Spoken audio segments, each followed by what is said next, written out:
बॅनरवर photo न लावल्यानं राधाकृष्ण विखे पाटील यांची अजित पवार यांच्यावर टीका। राधाकृष्ण विखे पाटलांचा गैरसमज झाला, मी विखे पाटलांना विचारेल, अजित पवारांचं वक्तव्य।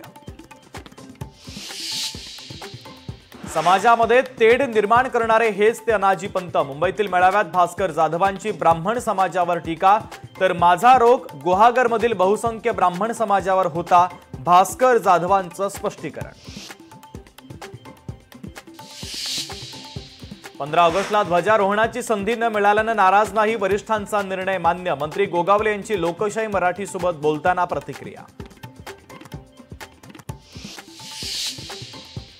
पालकमंत्री पदासंदर्भात मुख्यमंत्र्यांसोबत चर्चा करून निर्णय घेणार, पालकमंत्री नसल्यानं कुठलंही काम अडत नाही, उपमुख्यमंत्री अजित पवारांची प्रतिक्रिया।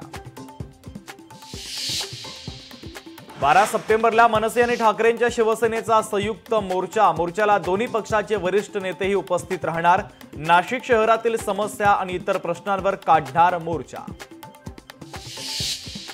महाराष्ट्रात सणासुदीमध्ये वातावरण खराब करण्याचा जरांगेंचा डाव, लक्ष्मण हाकेंचा जरांगेंच्या मुंबईतील 29 ऑगस्टच्या मोर्चावरून गंभीर आरोप। दादरच्या कबूतरखान्याबाबत उद्या मुंबई उच्च न्यायालयामध्ये होणार सुनावणी। सुनावणीनंतर पुढची रणनीती ठरवण्यासाठी मुंबईत जैन समाजाची महत्त्वाची बैठक।